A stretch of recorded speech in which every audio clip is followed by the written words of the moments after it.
Tenemos esta oportunidad de meditar sobre unos grabados del artista holandés Rembrandt, que es muy conocido por su pintura, y no sé qué tanto lo conocían ustedes por esta técnica distinta, la del grabado. Vamos a la Pasión de Cristo con estos grabados que les he preparado y empecemos con esta primera imagen.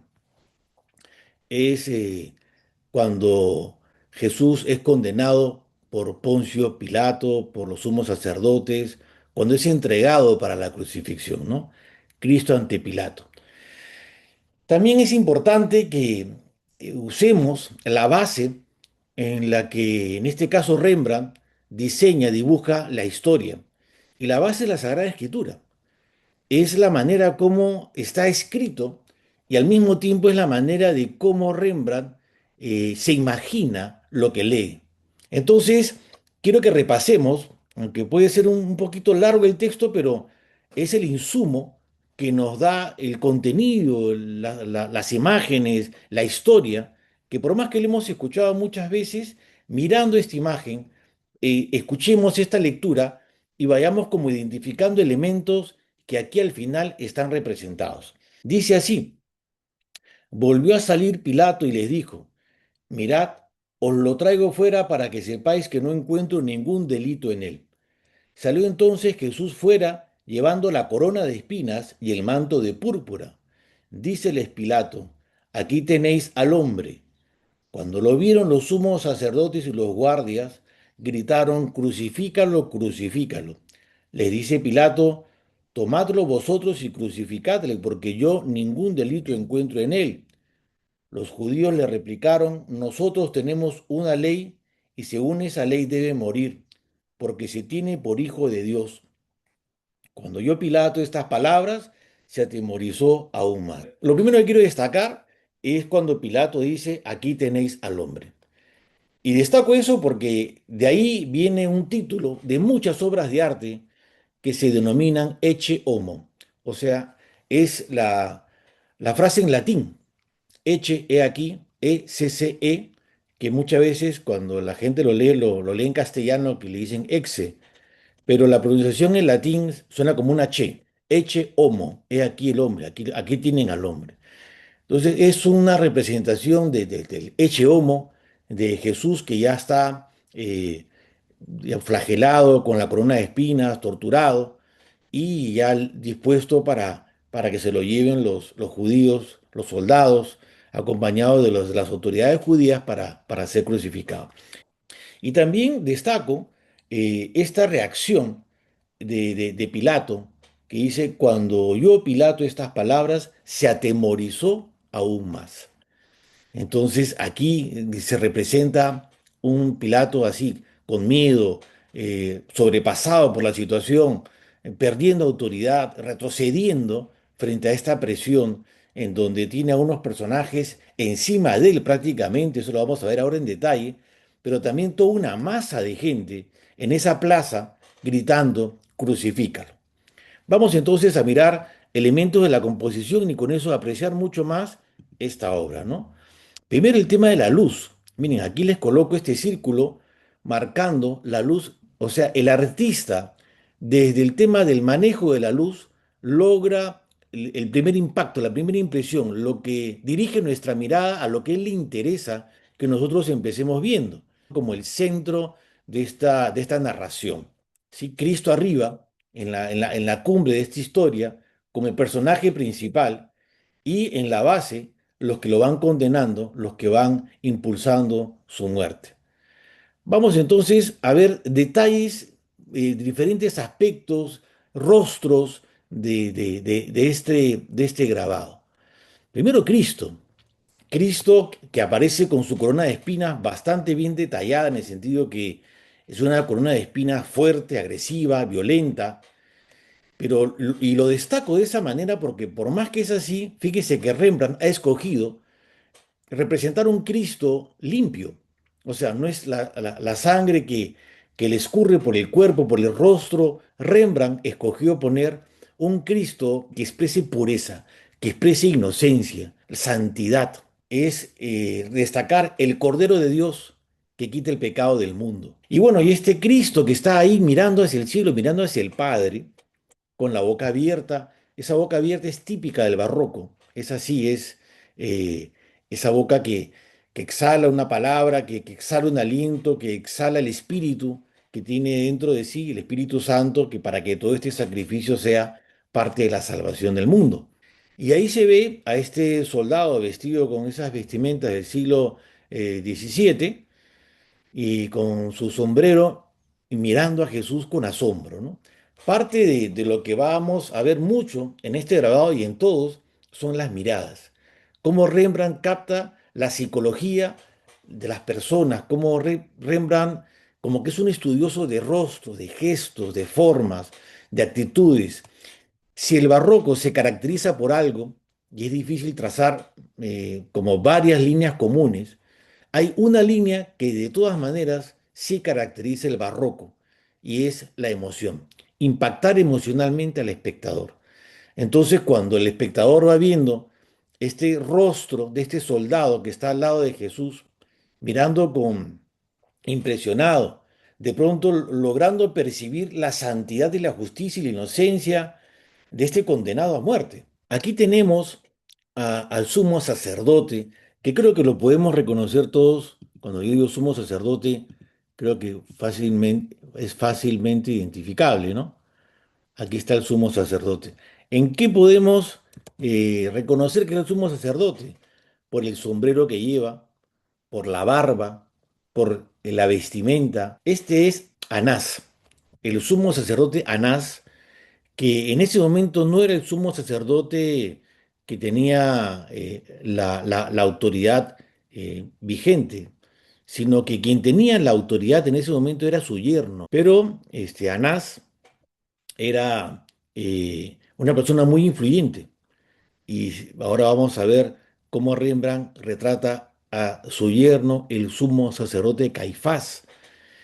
La cosa es que él está con esa cara de autoridad que exige, que demanda, pero es bien curioso y es bien fuerte y complementa bastante bien la demanda de estos otros tres personajes que están aquí exigiendo, exigiendo justamente la condena de Jesús, que lo crucifiquen, que lo maten, ¿no? Y son rostros que expresan, como decía, de manera diferente la psicología humana, en donde este de acá tal vez, para a mí por lo menos, me parece más, más impresionante, destaca más, porque es un rostro, además que el haberlo hecho como oscurecidos, con sombras, con barba, hace que represente mucho más esa maldad, ese odio que expresa frente a Poncio Pilato exigiéndole la muerte de Jesús. Y su rostro de ira también se representa en esta mano, en donde le coge el manto a Poncio Pilato, se lo jala, se lo tironea, ¿no? Y se vuelve violento con la propia autoridad, con la autoridad misma, sin respeto de nada, ¿no? Y Poncio Pilato está pues ahí poniéndose de pie, ustedes pueden notar acá, este es su silla, y ahí van viendo cómo él se ha puesto de pie, aquí están sus piernas, y su espada está a este lado, y él se ha puesto de pie como inesperadamente, como que no pensó que de pronto esta gente iba a venirle tan encima a exigirle y demandarle la muerte de Jesús. Fíjese que se trata de un hombre que con su barba tiene un bigote bastante estilizado, tiene su sombrero como un turbante, y, y es un hombre, digámoslo así, distinguido, una persona cuidada en su vestimenta, una persona que podrá tener en cuanto sucede y su vestimenta y su presencia toda la dignidad, pero en su rostro, en sus ojos, en su gesto, en su expresión, tiene miedo. Y retomo esa frase, ¿no? Pilato se asustó aún más. Este es el sumo sacerdote que sí tenía en ese momento la autoridad vigente, ¿no? Y es el yerno de Anás, él es Caifás. Y fíjense, primero que nada, pues el sombrero, ¿no? Su vestimenta también es bastante refinada, tiene unos mantos muy finos y está pidiendo, es como un contrapunto a lo que hemos visto en la imagen anterior, ¿no? por un lado aquí demandando, exigiendo, como desbordándose, y aquí él como contrapunto pidiendo a la gente calma, ¿no? Y en medio de todo este grupo, veamos más rostros. Miren este rostro que está en la base del grabado, ¿no? A mí el que más me llama la atención, el que primero me hace voltear a mirar, es este que está acá, ¿no? Que su mirada es de mucha locura, ¿no? Y además que se suma a esta otra mirada que está al lado. Fíjese este otro personaje que va mirando con locura. Y además acá tiene pues el pelo sudado, el pelo es como expresando también suciedad, tumulto. Acá hay un grupo de tres que también quiero resaltar porque me parecen interesantes. Estas tres personas, estas tres cabezas que aparecen ahí, en donde este de acá, el primero, es como alguien que está exigiendo, ¿no? Está como que tiene los argumentos, es como diciendo, o sea, si no muere este hombre que se le da el Mesías, todos nos metemos en problemas. Algo así estaría diciendo, ¿no? Está como, incluso con su mano acá, señalando arriba, ¿no? Señalando con esa mano de que está hablando de ese tema, está hablando sobre eso con el otro. Y lo va mirando, y este otro de acá que tiene una cara como que sí, te escucho, ¿no? Te escucho, pero sin inmutarse también. Pero el rostro que está acá sí es un rostro como de alguien preocupado, ¿no? Alguien preocupado, alguien que está asustado, alguien que me imagino yo, alguien que estará pensando, pues, cuál será la mejor decisión que hacemos, me preocupa, en fin. Y en medio de toda esta tensión y que parece que todo el mundo está enloquecido, miren este rostro de alguien como medio dormido, ¿no?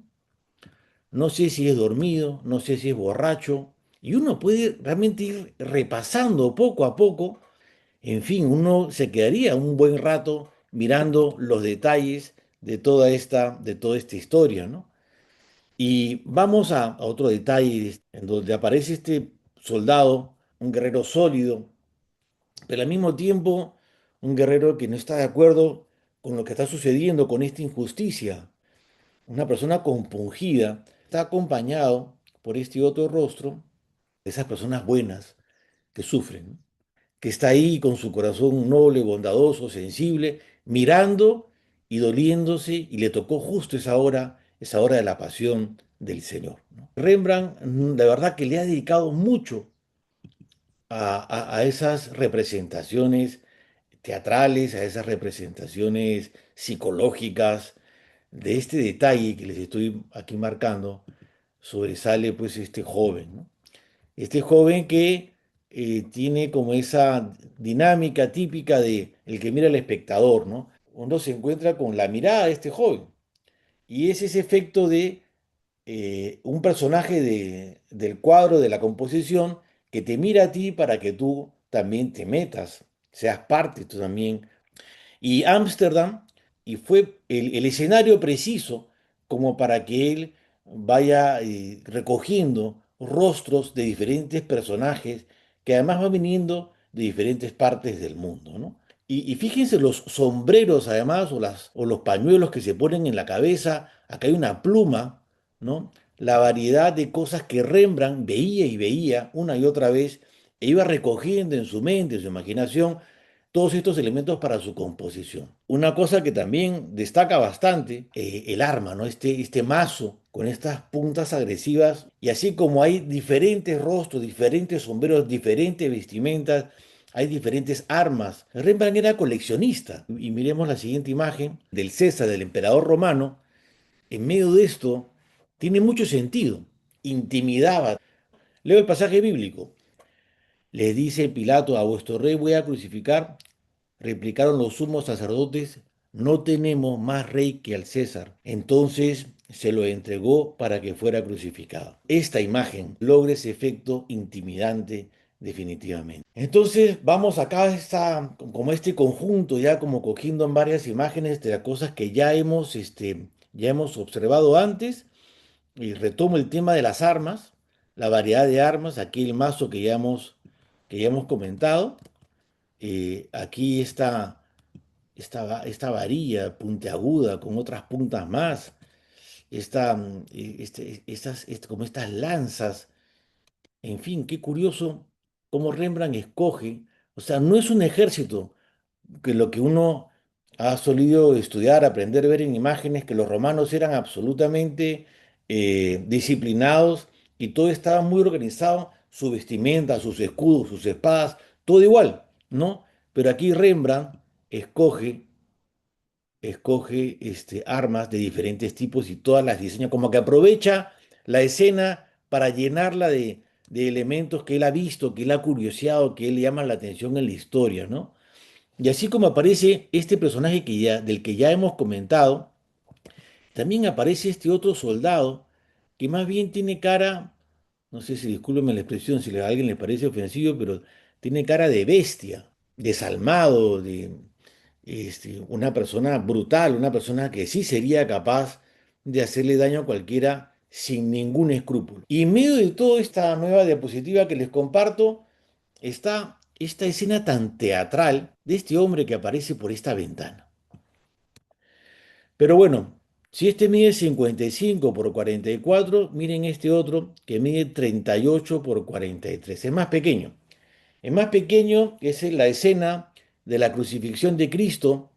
Es Cristo crucificado entre los dos ladrones y también, como les digo, el insumo de la Sagrada Escritura. Llegados al lugar llamado Calvario, le crucificaron ahí a él y a los malhechores, uno a la derecha y otro a la izquierda. Jesús decía, Padre, perdónale porque no saben lo que hacen.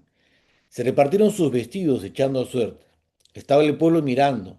Los magistrados hacían muecas diciendo, a otro salvó, que se salve a sí mismo, si eres el Cristo de Dios, el elegido.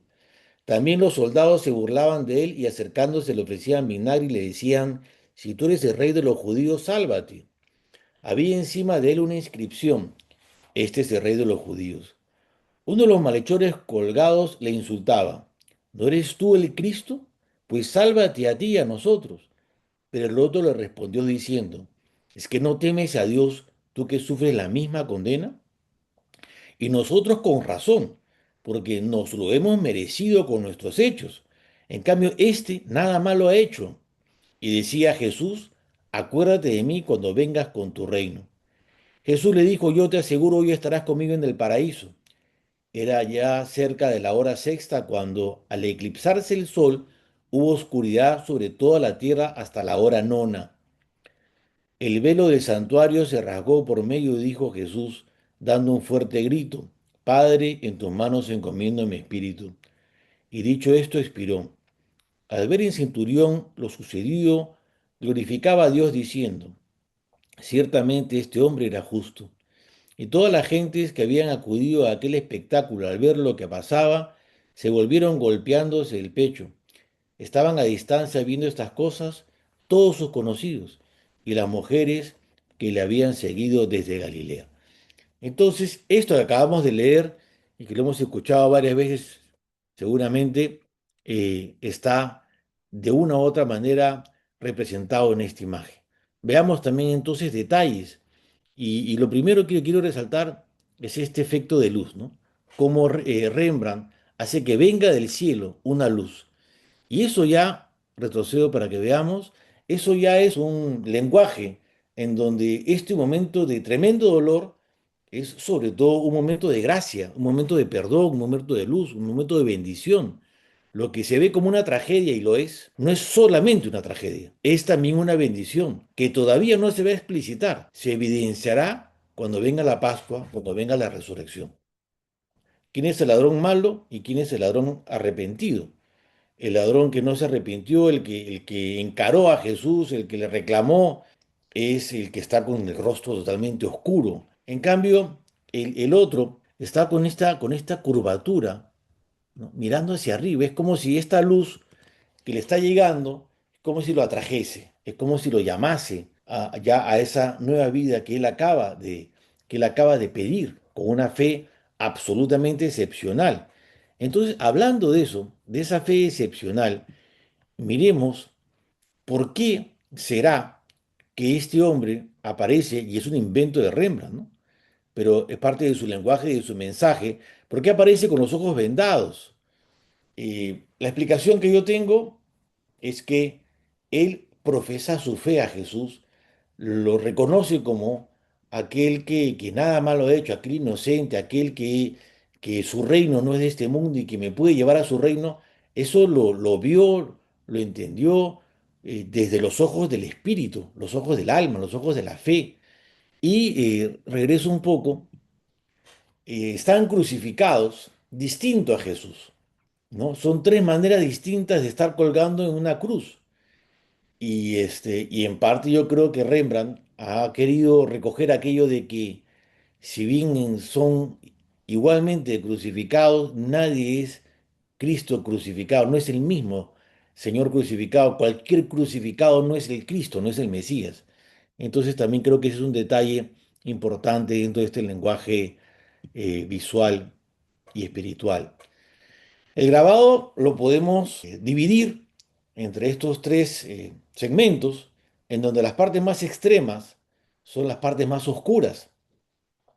Y el lado donde está el ladrón que no se arrepintió es una parte gruesa, muy oscura, muy tenebrosa. Miremos ahí, este tumulto tan sumido en la oscuridad, en el dolor, en el pesar, en el caos. Rembrandt nos mete como a una atmósfera fantasmal, como una atmósfera de gente en sombras oscuras y pesadas. Incluso yo no sé si ustedes ven lo mismo, pero a mí me parece que aquí hay como, no sé si Rembrandt quiso dibujar una especie de monstruos, no sé si es un monstruo o qué, pero aquí, no sé, aquí yo veo dos ojos y aquí veo como unos colmillos, ¿no? En fin, es como ver en esto personajes, ¿esto qué es, por ejemplo, no?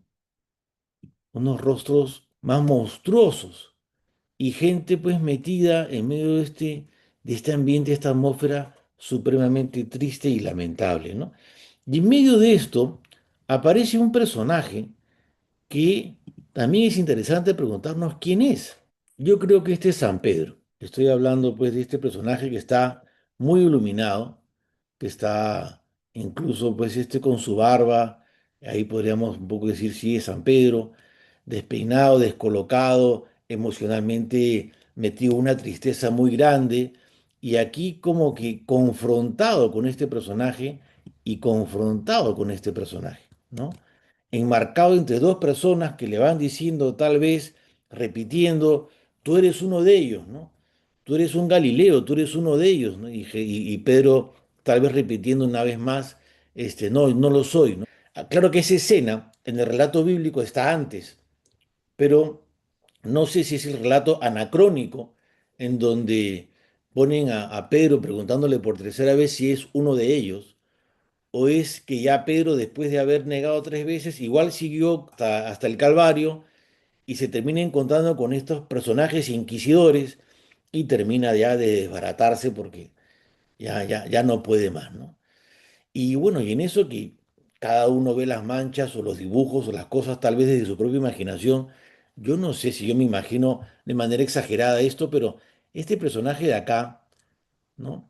No sé, tiene como una nariz de marrano, ¿no? De cerdo. A mí me parece que es como un cerdo. O sea, es como justamente, además el cerdo, el marrano, es un animal totalmente despreciable por los judíos, ¿no? Entonces, poner este tipo de representaciones, no me parecería raro que de pronto Rembrandt haya pensado justo en eso que les acabo de comentar. Y de ahí aparecen estos rostros de mujeres que se tapan la mirada porque lo que están viendo es demasiado intenso, demasiado fuerte. Y eso a mí me evoca a esa profecía de Isaías, Isaías 53. No voy a leer toda la profecía, voy a leer una parte nomás. Y dice así, no tenía apariencia ni presencia, refiriéndose a Cristo, a Jesús, el siervo sufriente, ¿no? No tenía apariencia ni presencia. Le vimos y no tenía aspecto que pudiésemos estimar, despreciable y deshecho de hombres, varón de dolores y sabedor de dolencias como uno ante quien se oculta el rostro, despreciable y no le tuvimos en cuenta. Y continúa la profecía de Isaías, ¿no? Entonces, bueno, este lado, pues, izquierdo del grabado, en donde está el ladrón que no se arrepintió, tenemos todas estas cosas fuertes y pesadas, tristes, dolorosas. Pero vayamos a este lado del grabado, que es el que tiene más luz, que está más iluminado. Y aquí reconocer a la Virgen María. Aquí la vemos, no es no es tan fiel al relato bíblico, pero es la Virgen que está aquí. Y no es tan fiel porque digo que está eh, postrada, caída, no ha sido capaz de seguir sosteniéndose ante el dolor de su hijo. Digo, no ha sido capaz, absolutamente incomprensible de manera humana, ¿no? Lo que pasa es que la Sagrada Escritura dice que ella estuvo de pie y que sí fue capaz de ser fuerte en ese momento extremo de la historia, ¿no? Y aquí están una de las mujeres que la acompañaron, y aquí, así este otro lado, está la otra mujer, ¿no? María, la madre de Jesús, María de Cleofás y María Magdalena. Y quien está al lado de ella es San Juan. San Juan que la consuela, San Juan que la acompaña, San Juan que, ¿no?, la acoge, ¿no? Acordémonos que Jesús acaba de decir: he ahí a tu madre, ¿no?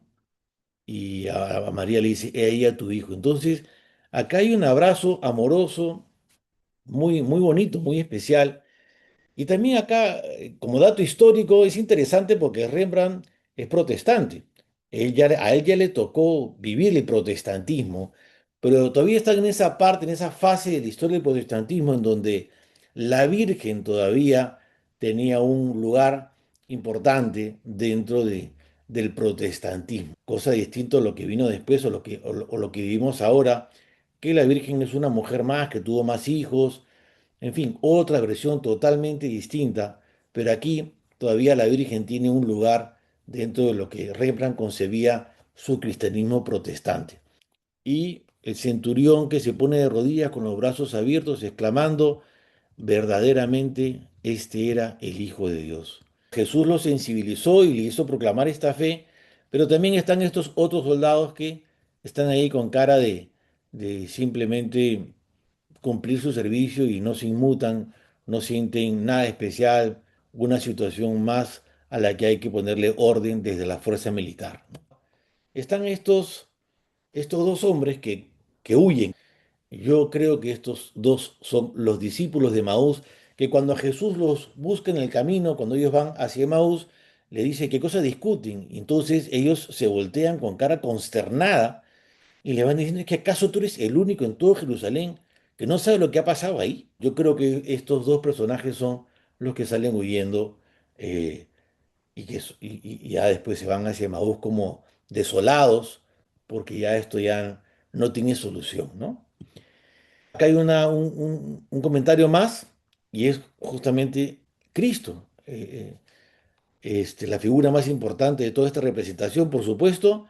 Fíjense que está clavado en una cruz con cuatro clavos, con un pequeño soporte, no tan inclinado como lo hemos visto otra vez, sino más como un verdadero soporte para sus piernas, ¿no?, y para su cuerpo en general.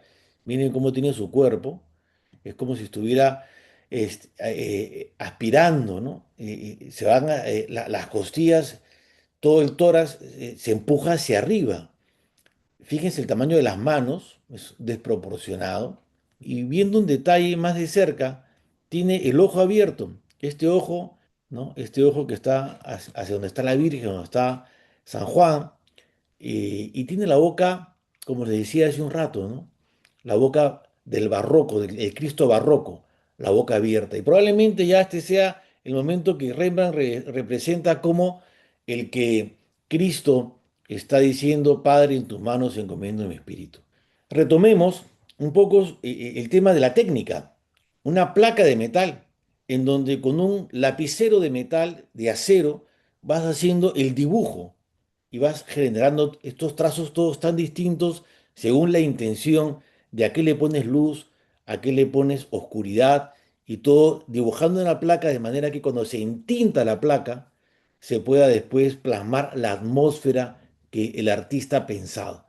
Entonces Rembrandt coge esta placa y la vuelve a trabajar, la lija, la va pasando por partes, borrando líneas, para que en una siguiente pasada de tinta, en una siguiente entintada con una paleta, con un rodillo, vaya cogiendo más partes de la escena oscuras. Y así es como viene este otro resultado. Me parece un efecto impresionante. Si bien la fe tiene un aspecto racional, intelectual, doctrinal, al final, qué es lo esencial? El amor, ¿no? Entonces, ¿cómo tenemos que acercarnos a este misterio? Con fe y con amor, con un sentimiento que el barroco pues, nos ayuda a leerlo y a comprenderlo. Vamos al siguiente grabado. Después de esto, José de Arimatea, que era discípulo de Jesús, aunque en secreto, pidió a Pilato autorización para retirar el cuerpo de Jesús.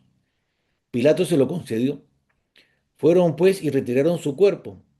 Fue también Nicodemo, aquel que anteriormente había ido a verle de noche, con una mezcla de mirra y aloe de unas 100 libras.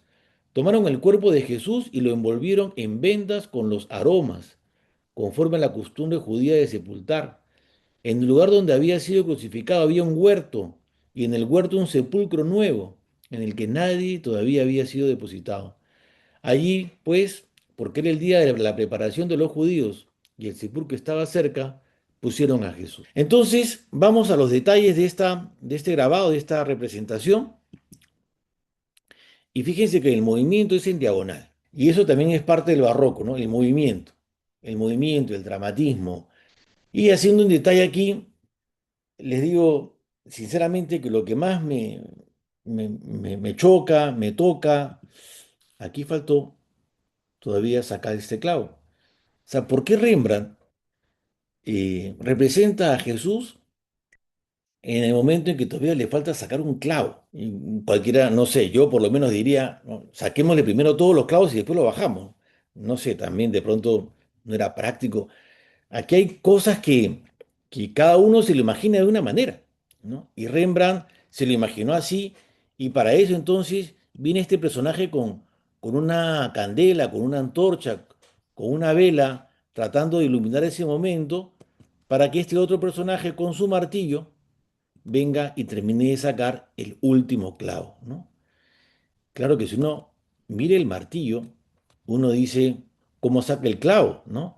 Es decir, aquí nos meten en la historia como pensando qué haría yo, cómo lo haría yo, dónde está la herramienta adecuada para sacarle ese clavo ya sin hacerle un daño más. Es que todo este movimiento, esta parte de la historia que representa Rembrandt es de una delicadeza, de un respeto, parece un descenso ritual, litúrgico, todos están en silencio y con este manto de manera muy suave, muy delicada, van bajando a Jesús que está con un rostro verdaderamente muy bien logrado.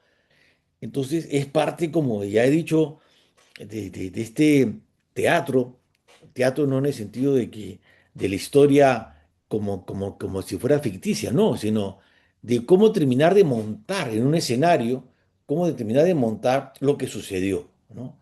Y aquí, haciendo un zoom más grande todavía a esta imagen, este hombre de acá me llama mucho la atención por su mirada, por su boca abierta, porque está asustado, porque no quiere que se le caiga, porque, en fin, son, son lecturas, son interpretaciones ya de la imagen que ustedes también irán haciendo la suya y esta mano de acá tan atenta, es una mano que muestra que hay que tener mucho cuidado. Y vamos a al siguiente detalle de este grabado. Entonces José de Arimatea está acá extendiendo este manto, él ha organizado esta camilla, aquí pueden ver un palo, el otro, los soportes, ¿no?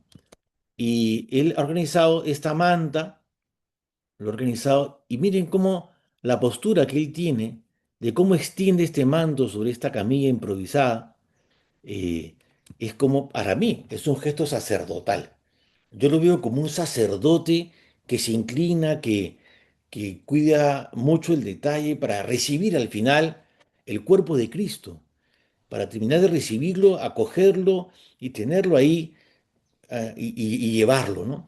Hay otras escenas del barroco que como el tiempo era estaba tan encima y había que llevarlo muy rápido al sepulcro, sale que ellos lo van cargando a Jesús y no hay tiempo de organizar una camilla, no hay tiempo de bajarlo tan despacio. Pero aquí Rembrandt hace una escena de reposo, de contemplación, de mucho silencio, de miradas, e incluso aquí atrás podemos reconocer una gente que mira desde la oscuridad, ¿no?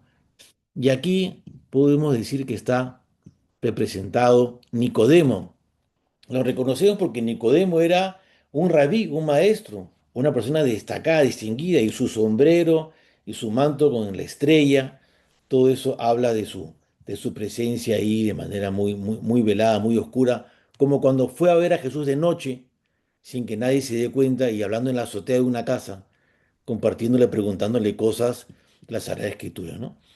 Aquí está representada Jerusalén, Jerusalén que así como en el monte Calvario está crucificado Jesucristo, en el monte del frente está la ciudad de Jerusalén, ¿no? Oscurecida, ha sido bañada con esta sombra, también está de luto, ¿no? Y aquí estos arcos, que son lo que hoy conocemos como la Puerta de la Misericordia, toda la ciudad, todo Jerusalén, las personas, sus corazones, la arquitectura, el clima, la montaña, el cielo, todo ha entrado en una oscuridad profunda. Entonces, ya llegando al sepulcro, tenemos este grabado, que es un grabado bastante iluminado, ¿no?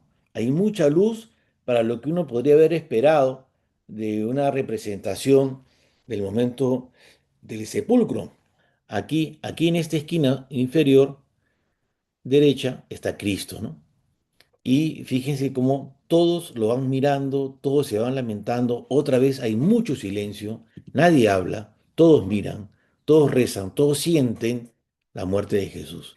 Y desde el hueco de la tumba, aparece este personaje que se asoma, ¿no? Y a él le va a tocar recibir el cuerpo de Jesús para terminar de ponerlo en el fondo de la tumba.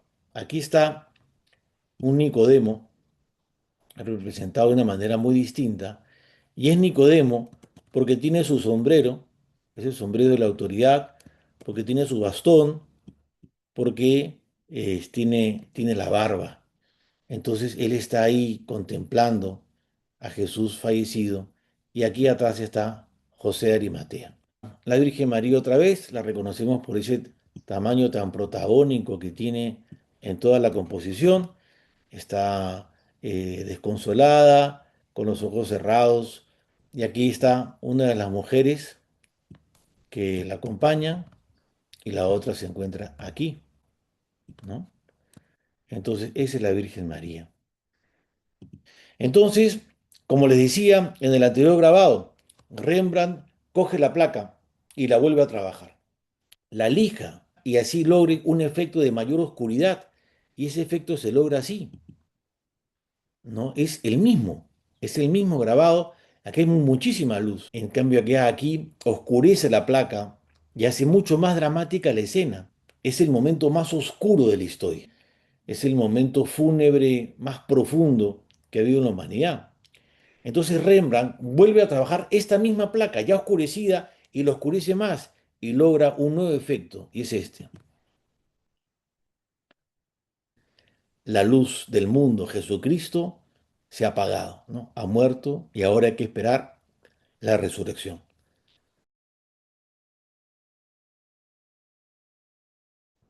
Vamos a la resurrección. Apenas tengo dos grabados para comentarles. Es la escena de los discípulos de Maús. Y otra vez, retomando esa característica de Rembrandt de coger las diferentes actitudes y posturas, ¿no? Una actitud más piadosa, más devota, y una postura de pronto más psicológica, ¿no? Este otro lado. Y Jesús aparece, yo lo veo más envejecido, lo veo más como un maestro espiritual, lo veo con una barba, o sea, no lo veo un joven de 33 años, lo veo un maestro, lo veo un señor.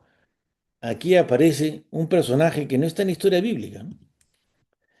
Y es el posadero que se ha acercado y está mirando y es curioso también porque la escena bíblica a la que nosotros estamos acostumbrados es solamente aparecen Jesús y los dos discípulos de Maús y todo está como así, como estático, como un momento de visión, de revelación.